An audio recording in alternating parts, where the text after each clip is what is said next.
Happy Christmas, everyone. And, well, if you're one of those who doesn't celebrate Christmas for any reason, then happy December 25th. And I hope that what I'm doing today will brighten your day, however you're spending it. Well, what am I doing? I am sitting down to listen to Queen's Live Aid concert. And this, well, a little backstory on this. How did I end up doing this today? We've been wanting to choose something special to share with you all today. And Vlad was talking about it could be this, it could be the other, it could be that. But, you know, there's so many options to choose from. And this is one that's been kind of on the back burner for a while, because I did the whole Queen 50 series, and Vlad said, Queen 50 is not over until you watch Live Aid. And many of you have also been urging me all along, you have to see Queen's Live Aid concert. You have to see. It's iconic. And Vlad says it's one of the best live rock concerts of all time. And many of you have echoed the same sentiments. So I said, why don't we do that for Christmas? It's not exactly a Christmas related topic, but it doesn't have to be. I just wanted something special for today. And so here we are. And Vlad is behind the camera with a big smile on his face. Finally, he gets to watch me watch Queen's Live Aid. And I'm sitting here all excited and eager to watch it. We don't know if we will be able to put this out on YouTube. We haven't tried it yet. We won't be able to try until it's done. If we can, we will.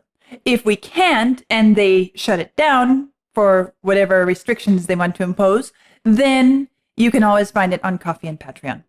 So I will start by reading a nice little page of information about Queen's Live Aid. Some of it will probably sound familiar since so many of you have written so many comments, which I have read. And but it's always good to have things fresh in my mind. So I'm going to read this, and then we will have some fun together. Live Aid was a multi-venue benefit concert and music-based fundraising initiative held on Saturday, 13th of July, 1985. The original event was organized by Bob Geldof and Midge Uri to raise further funds for relief of the 1983-85 famine in Ethiopia. Remember Bob Geldof? And I was just going to say, I was going to wait to the end of the sentence, but yes, Bob Geldof from the movie The Wall. Interesting, I didn't know that he was so involved with things like this. It was a movement that started with the release of the successful charity single, Do They Know It's Christmas, in December 1984.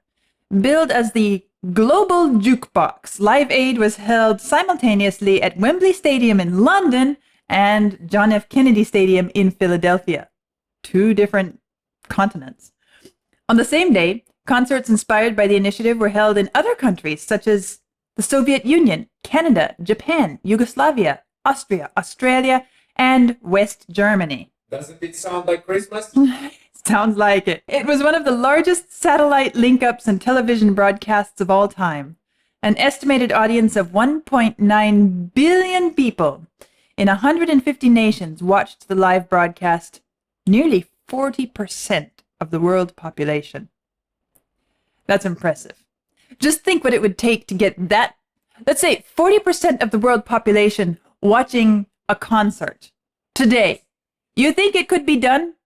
Maybe, but it's a whole different world today. But back then, what a special opportunity. Sting, U2, Dire Straits, The Who, David Bowie, Elvis Costello, Elton John, and George Michael were among the acts performing in London that day. Big names. Bob Dylan, Eric Clapton, Mick Jagger, Madonna, and Tom Petty were at the JFK Stadium in Philadelphia for the American counterpart. But of all the high-caliber artists on display that day, there was unanimous agreement that Queen's Live Aid performance stole the show with a magnificent 21-minute tour de force set. Well, I have watched just a handful or less of video performances with Queen. Most of my listening has been audio alone, but Vlad made sure I saw 1 or 2 or 3 along the way. This is going to be a lot of fun. I've seen in just those few little snippets that I've seen, I know what stage presence Queen the band has, and Freddie especially. So kind of excited to see what this is all about. After finally accepting the Boomtown Rats' Bob Geldof and Midge Uri's invitation to play the benefit concert for Ethiopian famine relief, Queen decided to rehearse their set thoroughly to get timings and solos down to perfection for what would be a truncated performance. They booked out the 400-seat Shaw Theatre near King's Cross train station in London and spent a week honing their 5-song set list, getting it ready for the 72,000 fans who would be at Wembley. So they did their groundwork. They did their preparation. They did the behind the scenes, get it down to the finest detail. It sounds like professional musicians. Of course, of course. But even booking a theater to practice on stage, that's great. It wasn't only Queen who realized they had been sensational. Paul Gambaccini, who was part of the BBC broadcasting team at Live Aid, recalled the awe among other superstar musicians watching backstage. Everybody realized that Queen was stealing the show, said Gambaccini. These were the very words Elton John uttered when he rushed into Mercury's trailer after the set. You bastards, you stole the show, joked the charismatic star. All right. Well, this is going to be quite a moment for me. I get to watch the entire 21-minute performance without any censorship of songs that I haven't heard before. And so let's sit down and enjoy together. Hello. Over here in England, can I just have a bit of help and attention from the guys down the front? You're all getting very hot and bothered. I just like everybody in the back. Can't quite make out what they're saying, but some announcement. This is the lead vocal, this is the lead vocal. Nobody's got it. You see the crowd, it's just like a mass This is the on the lead ground. vocal. But to realize there were so many millions listening, We'll be on in about 1 minute. we'll be on in about 1 minute. Okay. Somebody testing out the drums. Pop, pop, pop.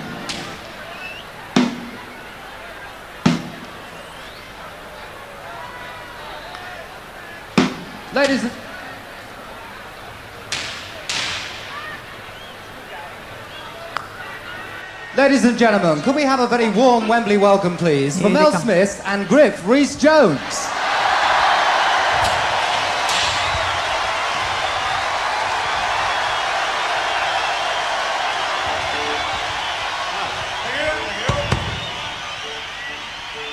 One, two. 1, 2. 1, 2. Great. Yeah, I know what follows 2. Constable, thank you very much. This is our spare lead vocal mic. Constable. I'm sorry to interrupt, but we have had a bit of a complaint about the noise.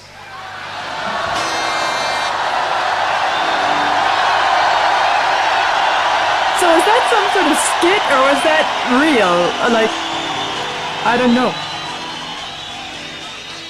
From a woman in Belgium. So if you could just keep it vocal. Ladies and gentlemen, obviously, boys and girls, we're enjoying the boogie-woogie music here today. But I would ask you to bear in mind that there are a lot of people, perhaps older people, in the area who perhaps aren't up to date with the latest trends in modern music. And the crowd's like, Status Quo, yeah. for example.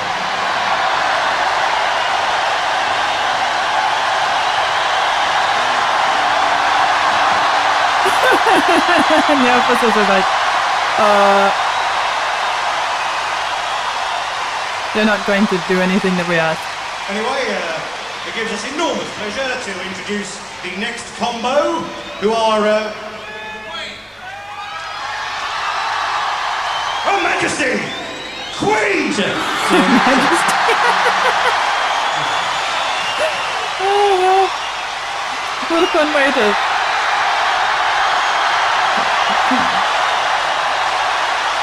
Griff Rhys-Jones and Mel Smith on stage at Wembley. Now, here are Queen.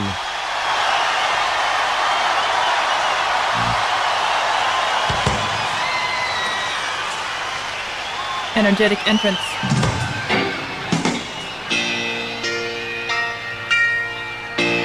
Aha.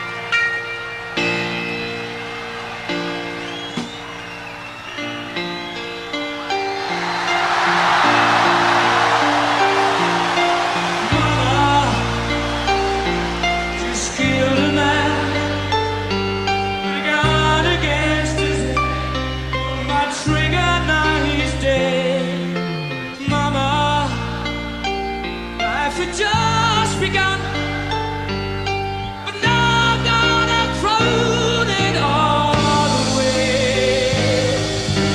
Oh, Got all the drinks on the piano. didn't mean to make you cry. If I'm not back again this time tomorrow, carry on, nothing really matters.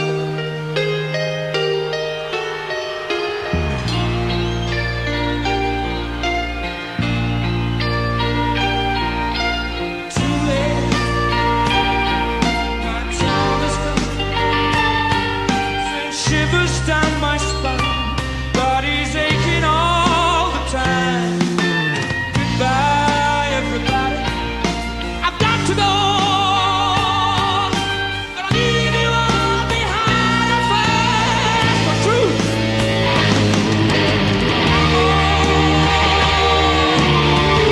I just love that guitar coming in the bass down in there. It's just Sometimes wish I'd never been born at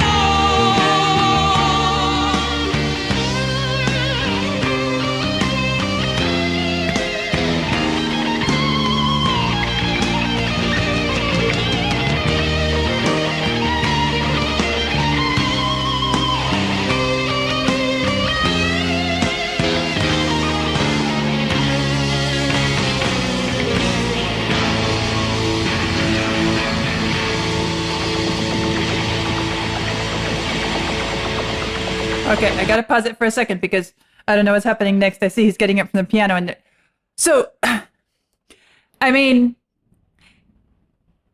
my first time, I don't even remember what song it was that Vlad showed me. Well, I guess the first time I ever saw Queen or Freddie on stage was that with the Barcelona movie video? Okay, so, and I remember how suddenly electrified the entire stage was just by his presence and personality and projection of his personality. It was incredible. And so I was watching here and seeing, because that was a pre-recorded kind of act. It was staged. Here, this is live. And you're in front of this massive crowd. How are you going to project your vibe, your personality to such a crowd? They can hardly see you up there. They're so far away. You're like little ants on the stage and something like that. And I don't know what sort of video display screens they had in use back then, but I'm sure it wasn't what we have today at all. Anyway, so I was again struck by the entrance, the energy and the vibrancy that they projected as they come on stage. You know, Freddie just trotting out there, galloping out there, leaping out there, and the dynamism of the entire group. And I'm talking a lot about Freddie, of course, because, you know, he's the center front man. But everybody else, you know, I noticed there was one shot, and the other thing is that they managed to preserve this energy and dynamism even as the music begins, which is not easy to do when your star singer is stuck at the piano The piano is an immovable instrument, and you have to sit there and just play away. And he's singing and playing. What can he do there? Well, even his posture there at the piano was very much almost like he was not anchored to the ground, almost as if he's somehow suspended. There's this sort of very, very upwards movement in the way he sets himself at the piano. So that's something that even visually, posturally, as he's sitting there, this incredibly erect and full of the only word that's coming to mind is nervousness, but I think you understand what I mean. But there was a particular camera moment which I couldn't see full what was going on, but it looked like Brian May came up behind him and was playing right over his shoulder. And that was significant to me because I recognized that it's not just Freddie who's moving about the stage and being active and energized, but it's also the rest of the performers as well, even if they don't have the same sort of sparkle in the center, yet they are all part of this dynamism. And it's not, in a live performance like this, obviously, it's not just the musical sound, it's also the visual presentation. And clearly they've rehearsed this and practiced it, although it feels so natural and so spontaneous. And that is the beauty of it, that they managed to have it so perfected and yet feeling like it was just a spontaneous in the moment, like when he just jumped up from the piano and grabs the mic and walks across the stage, what he's doing right now where I stopped it. But that moment where there was a guitar right behind his shoulder, for me, that it captured so much motion and collaborative spirit. I was thinking, what would it be to be performing something? Let's just put this in let's say some Baroque piece, and your violinist, you're at the harpsichord, and typically whoever's at the harpsichord is, or keyboard, like piano, whatever, but it's the keyboard instrument. Typically, he's kind of the anchor, the sort of director, conductor of the ensemble. But he's anchored there, so he's being as active as he can. And then let's say your first violinist, they're feeding off of you. It's a special dynamic. But what if playing, I don't know, some Corelli or something like that, the violinist is at one part of the stage and then comes right next to the harpsichord and then moves around, throughout the music. That would be such an interesting kind of visual and not just visual, but ensemble experience.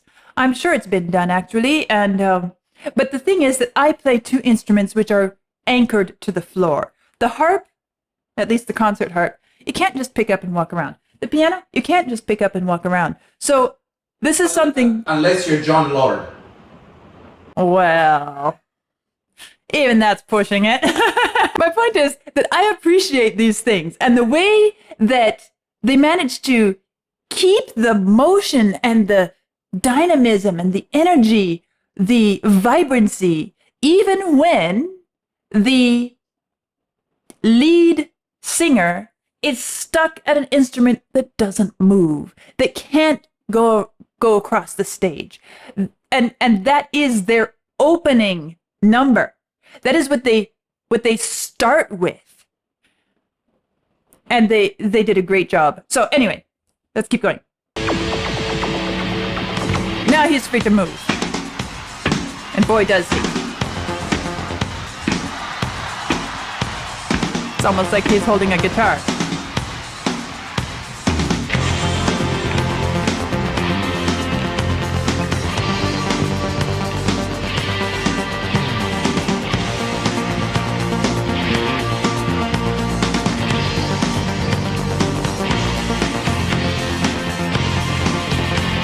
I see it all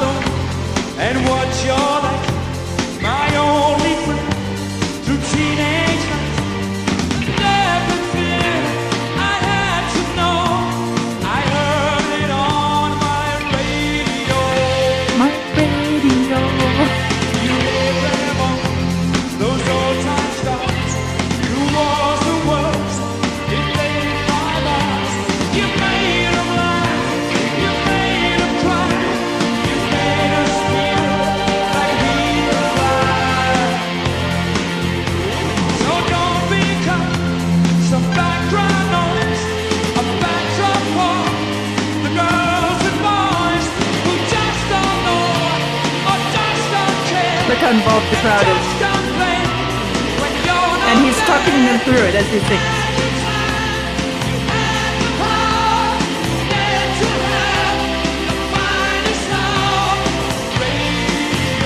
Finest sound.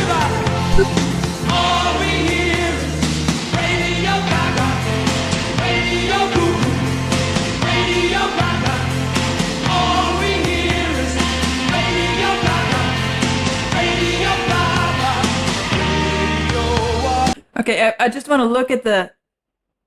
I guess that must be the media up front. The cameras there. This bench right up front. It looks like that's what's going on. I was just curious. What is that there? And I'm just looking at the stage. All the speakers they have out. Okay. Pretty impressive. All right. Keep going.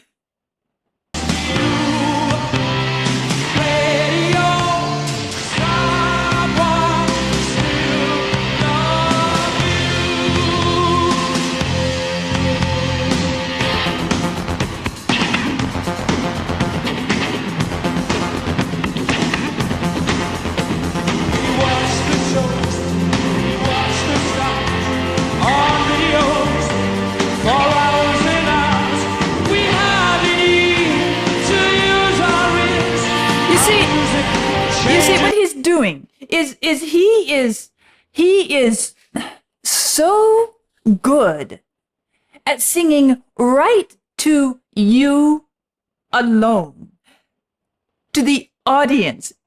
He's strutting across stage, bounding from one end to the other. And okay, that's all fine and good. Anybody can do that. But the way, in fact, I'm going to back up just a little bit here. This moment. Okay, so here he is, dancing across stage, and then he steps down till he's right at the very, very front edge. It's the way in which he does it, which makes it feel so immediate and so intimate and so spontaneous.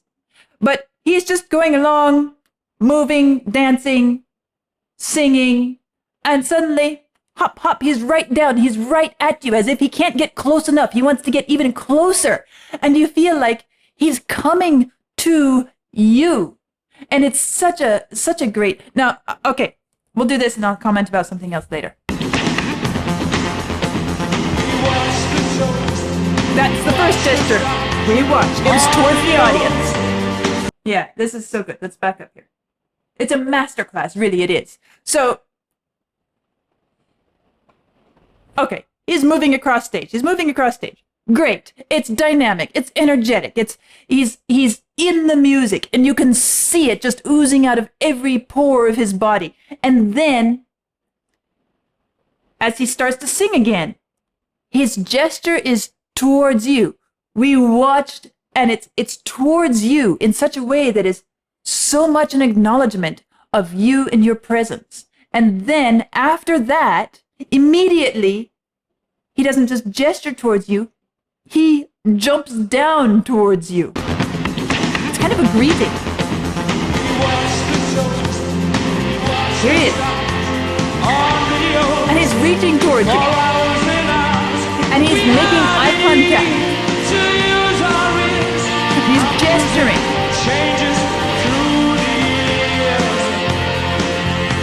Let's hope you never leave our friend. Like all good things on you we depend. So stick around, 'cause we might miss you when we go time. All this we Now he steps back up, but it feels as if he's stepping up to make himself more visible to you, as well as to feel the climax of the song.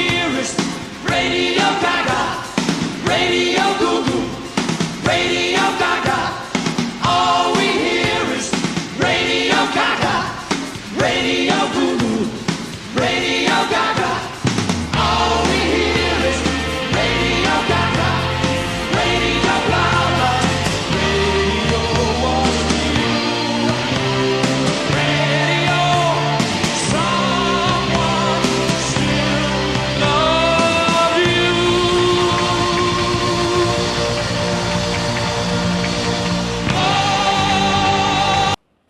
And again, the way he ends it by going back to the band, the rest of the group, so that he manages to link the group with himself and send the entire band out to the crowd, so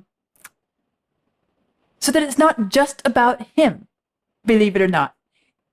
He's fronting the band, and he's carrying the energy out to the crowd, and he's interacting with the crowd. But to end it, he doesn't end alone out in the spotlight. He ends it by going back to the band, reuniting with them, singing that final note there, and then he turns around and gestures again to the crowd, but it's a gesture from the entire band. It's just beautiful the way he accomplishes all of this. And I love it. Now, another comment I have to make is kind of his outfit. I know he's a very flamboyant personality, and he's going out here in such a simple outfit. He's got the armband. It's like just the one statement item. Well, okay, going out on stage with this sort of sleeveless tank top is kind of a statement in itself. But the idea is that it's so simple. It's so clean. He's trimmed all the extraneous stuff out so that it's just him. And it's incredibly arresting in that regard, because I've seen other videos of other bands and groups doing live performances, and sometimes they're all dressed up in all sorts of, flowy stuff, jangly stuff, colorful stuff, whatever, right? Here, I see that what he's done is he's chosen very carefully to really not have much. It's just him. It's just it's a very direct, and again, a very intimate appearance. A sort of, I am here, my very own self, and I want you to see and hear me. Not stuff on me, but me. And that fits so well with the entire vibe. At the same time, it's so clean, it's so simple, it has its own kind of stylishness to it, doesn't it? Classic in a way. Okay, going on. A little bit of sass there.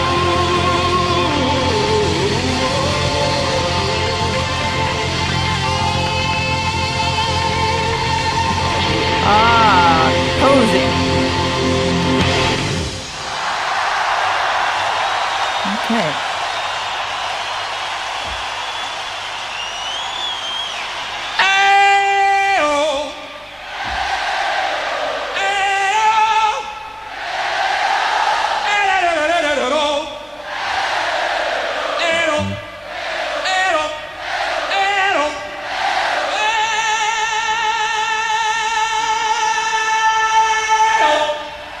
Voice is just a little ragged there. He is singing to the entire stadium.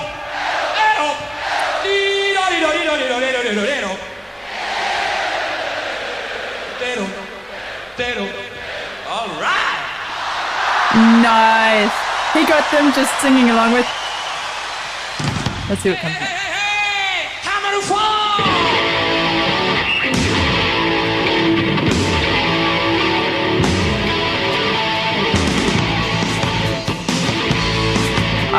Right with Brian May. Look at that.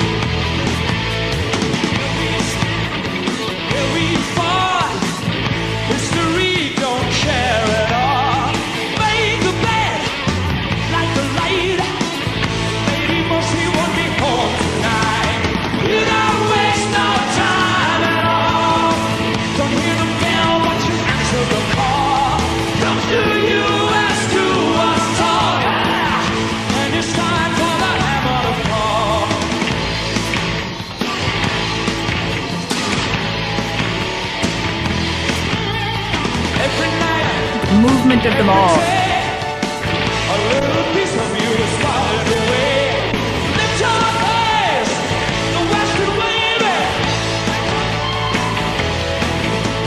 Try your line and play that game. Nice harmonizing. The anesthetic covers it all. Till one day they call your name.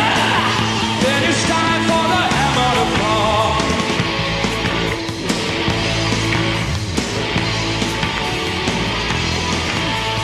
Rich or poor or famous, fire to the soul. Say, I know. Let your door close. And you can hear it in the music too, in his voice, in the entire band. It's just sizzling, like you just can't sit in your seat.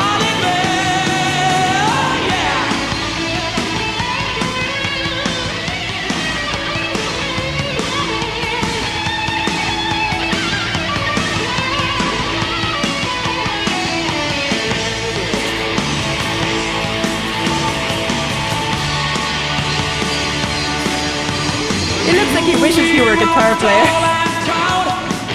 In the shadow of the mushroom cloud, the big star voices can't be heard. Just wanna scream it louder and louder and louder. What the hell we fighting for? Just surrender and it won't hurt at all. Just not time to say your praise. Then it's time for the hammer to fall. Hammer to fall.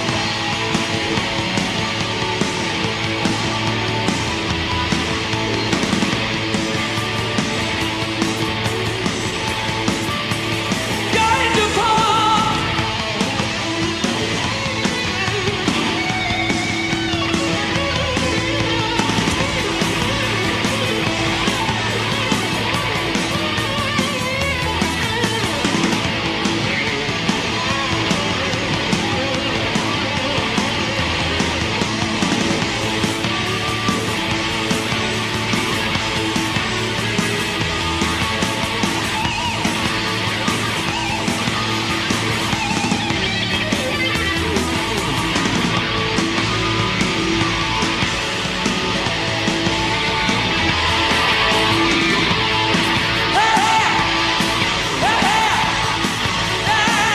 One more time.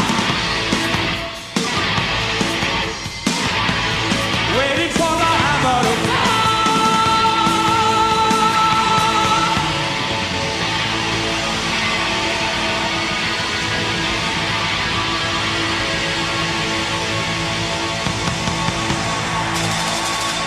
Give it to me one more time. He is so uninhibited, so out there. I mean, and it's interesting to me to see also, of course, the whole presentation is as a lot of rock music performances are. I won't say all, but many of them. They have this sort of sexual, sensual side, don't they? And he embodies that so perfectly. His dance moves, the way he handles the mic, everything. It's all right there. And yet at the same time, he does it in such a way that feels like it's such a how can I say? It doesn't come across as being crass or crude. There's a sort of artistic beauty to it. And I made the comment also that it looks like he wishes he were a guitar player. And then as I was watching him, I realized, actually not. Maybe he does. But actually it's more than that. He is the embodiment of every element of the music. Guitar, drums, bass, everything. He embodies it. And so while the guitar is doing it solo, he's not stealing the show from the guitarist. He is embodying and manifesting to the audience what the music is, and he feels it in every fiber of his being, and that is what makes him such a unifying element to the band and to the audience as well. Because when you look at him, you see music, and when you look at him as an audience member, the visual element, the ability to see him, kind of in a way brings you a bit closer because to the rest of the band, because he is the rest of the band while the rest of the band is doing their part. They're anchored, Brian May is busy with his fingers. He's got to focus. The drums can't move, just like the piano can't move. And so what Freddie is doing is far more than just being in the spotlight, stealing the show for himself. He is representing, he's being the visual, shall I say, voice of the entire band to the audience. And the audience is able to become more closely connected to the music and to the creators of the music through Freddie's presence and activity. So it's just an incredibly beautiful artistry that is happening here. It's a sort of an alchemy, really. Okay, what's next?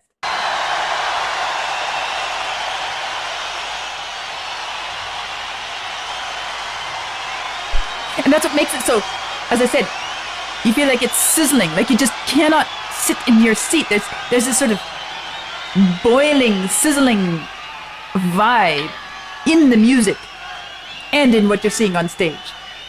Oh, now he has the guitar. Ha! He's like, finally, I got the guitar in my hands. This next song is only dedicated to beautiful people here tonight.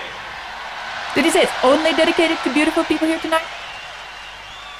It means all of you. Thank you for coming It along. means all of you. Nice. And making this a great occasion.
It's the crowd singing again.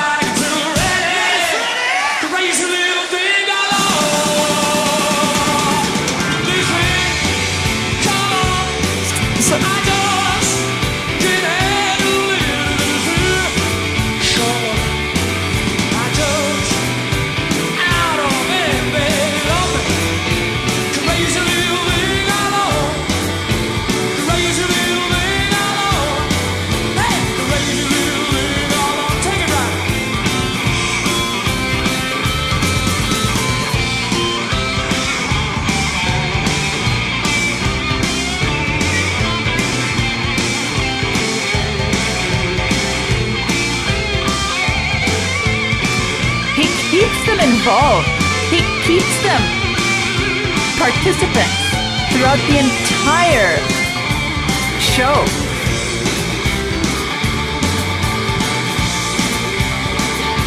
Active participants. Crazy little thing I know, yeah, crazy little thing I know, and crazy little thing I know, alright.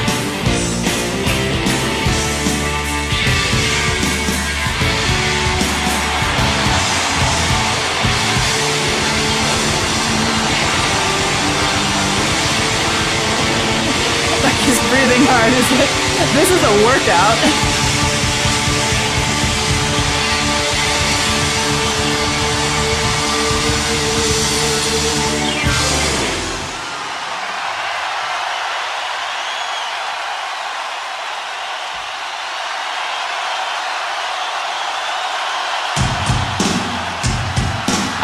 Here we go. Here we go.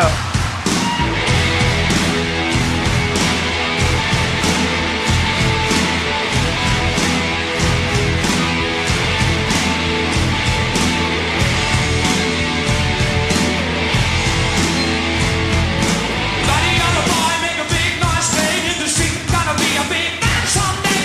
A motto on your face, big disgrace, kicking your can all over the place. Sing it. Here they go.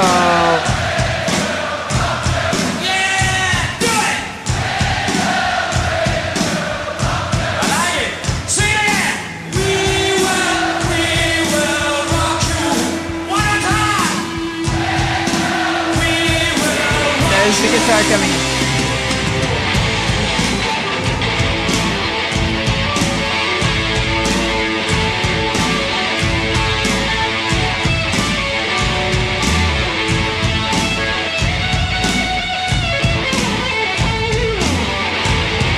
I've hardly said anything about the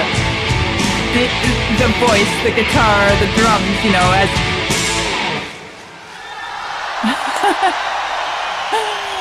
wow. Okay, just hold on a second. I'm realizing I've been so engaged in this and the visual and live experience, I guess as close as you can get on a screen, that I've kind of forgotten about commenting on the voice, on the guitar, on the drums, on all of that. But that doesn't mean that I'm not hearing it. Also, remember that I have heard each of these at least once before, if not several times in the home playlist afterwards throughout the Queen 50 series. So I am familiar with them, and I'm kind of allowing myself to explore other elements which weren't present in just the audio version. But the fact is, Freddie's voice is fabulous. Brian May's guitar playing is stunning. The drums are just, you know, they're brilliant. And the bass, you know, does what the bass is supposed to do and fits right in. And it's just a fabulous ensemble. Each one in their own right. But most especially all of them together. And I come back to this that I'm enjoying so much is the way in which Freddie unites the band. Doesn't just front the band, but fronts for the band. And acts as the glue between the band and the audience, so that it's not a sort of, as I was commenting a few moments ago, he keeps the audience actively participating all through the show. He never allows them to get to the point where they're just sitting back and you know, beating their heads, pumping their arms just because they're feeling the music. He keeps them more active than that. And he keeps them as being sort of co-creators, a sort of collaborative part of the entire band's performance. And I think that is the key. That is the magic ingredient to how successful this performance was. And it's also the dream for any performer in any style of music, is that, well, let's let's just take a funny little detour. And as a contrast, let's imagine yourself in a staid, conservative, traditional church service where there's one person up front behind the in front of everybody with the mic and preaching to you or singing to you. You can have the singers up there singing to you. And the audience sits passively, absorbing, we hope, if not turning off, what they're hearing. This is the exact opposite. This is absorbing though. Oh, they're absorbing, but it's more than that. They are internalizing in an active way, and it sticks with them, and they are never going to forget this performance. They are never going to forget the experience that it was to be there, and not just to hear, but to participate in and feel the music and the band the way they did. And I think that is the most beautiful, most special, and most memorable thing. I'm just trying to think in terms of audience and performer as well. I mean, on both sides, it's an incredibly precious link to have and to be able to connect to your audience in that way. I guess I've talked about that a couple of times with Queen before, that they connect so well with the audience. And a lot of it is thanks to Freddie and his gift in that regard. But it's just a beautiful thing to see as well as hear. Okay, he's back to the piano. I've paid my dues time after time. I've done my sentence, but committed no crime. And bad mistakes, I've made a few. I've hit my skills and bits in my past, but I've come through. He can build a climactic, triumphant crescendo.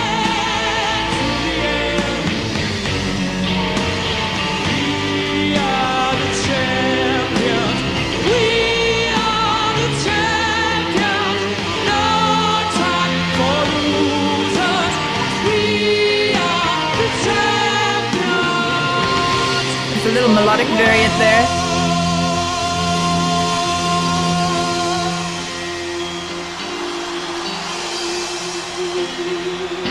I've taken my vows and my curtain calls. You brought me fame and fortune, everything that goes with it. I thank you all. But it's been a bed of roses.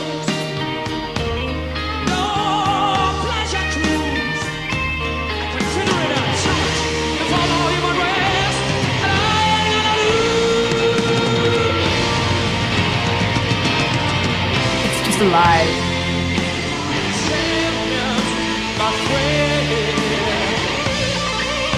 And we'll keep on fighting till the end. We are the guitar singing with along with Freddie.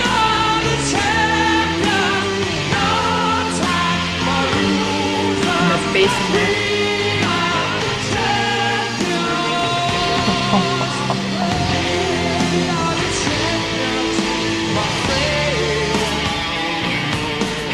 There he is, stepping down to the audience again.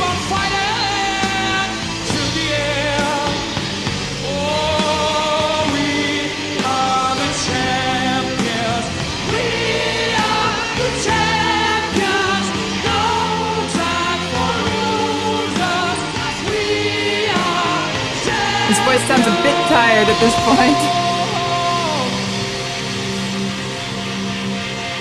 Actually, he looks tired.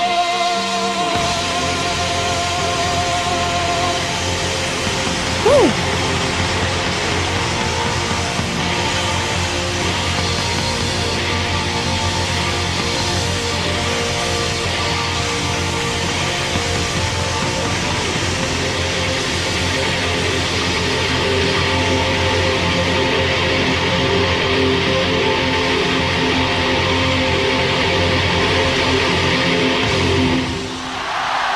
Nice.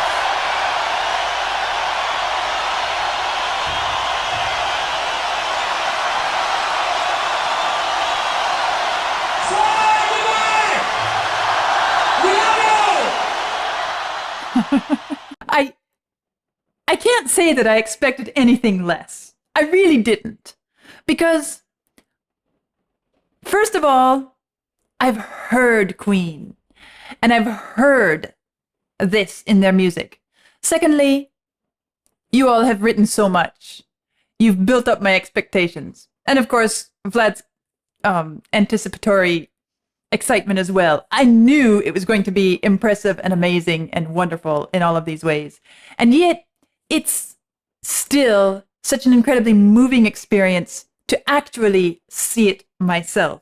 And as I was saying a while ago, especially from the performer's perspective, you know, Queen and Freddie, they have my full sympathy. I know what it's like to be on stage, and I know the desire to connect. I know the challenges of connecting.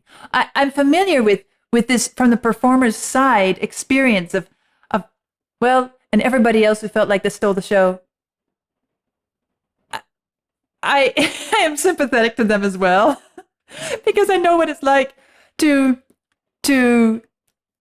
see a performance or to experience a performance and think, oh, if only I could accomplish that one day in my own performance. It's this desire to be as closely connected and as meaningful to the audience as possible, to really make it an experience worth reliving, and not just, oh, we had a nice performance, or oh, that was lovely, that sort of thing, you know? So I'm so sympathetic from that angle, and I can't help but notice those elements. I don't remember where this stood in terms of Freddie's illness. He was diagnosed 2 years later. Okay. All right. Yeah, so, I mean, I just bring that up because you heard me commenting at times, he looks tired. And, well, to be honest, he may have been perfectly healthy at this point in time and still have looked tired, because we're talking about an Olympic athlete level performance here for 20 whole minutes, 21 minutes. I mean, this kind of performance is physically draining and exhausting. You could see him sweating. You could see him running out of breath. You could hear him getting tired at times in his voice. You could see moments where physically, even though he kept the dynamism and the energy, you could see moments where the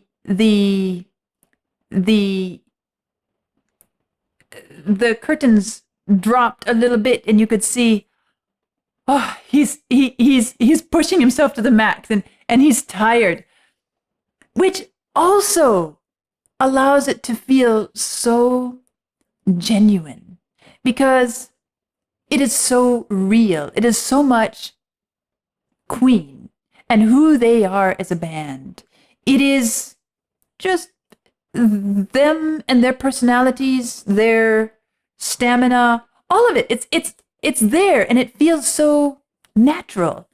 And the fact that they keep that feel, and you still feel this vibrancy and this immediacy to life in a rehearsed performance, a carefully choreographed show, is top-level acting, top-level performance on every instrument: singing, guitar, piano, drums, bass.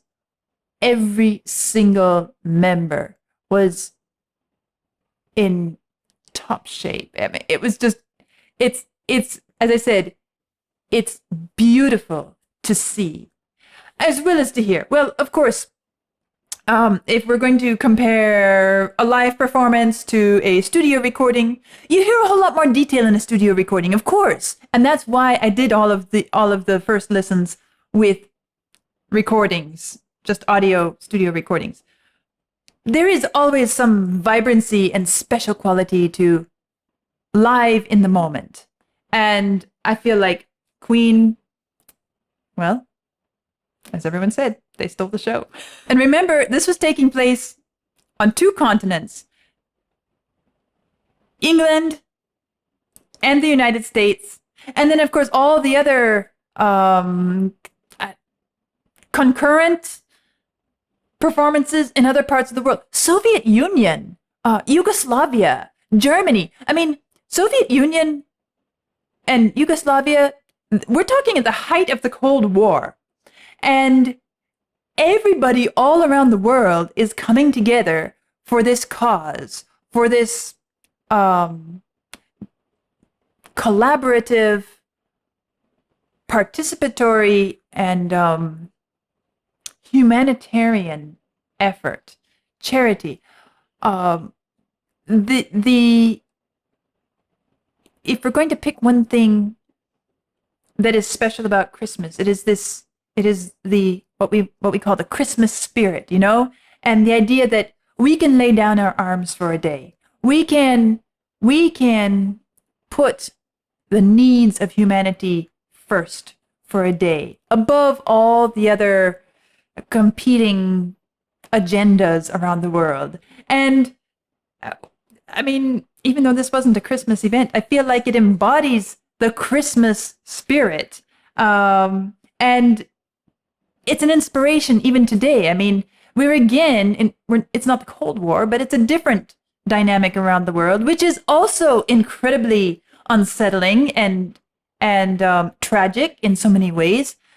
And it's an inspiration that these things can be done. This is more than just dreaming of war is over, happy Christmas, war is over. You can, if you want it. This is an actual, we wanted, we did, it was done. And the idea that it can be done. And again, an example of music being the thing that achieves this kind of laying down of arms, not just laying down of arms, but lifting up humanity, uniting so many different peoples, nations, political agendas, everything coming to work together for a common good cause. And that is also inspirational and should inspire hope in each one of us, regardless of your own personal views and experiences. This can be done, and it is music that achieves this. And so I wish you all a very musical Christmas, a very musical December 25th, and a very musical coming year, because music is the thing that will help us all and carry us all through these times and unite us deeply and enduringly now and in the days to come. I'll see you soon.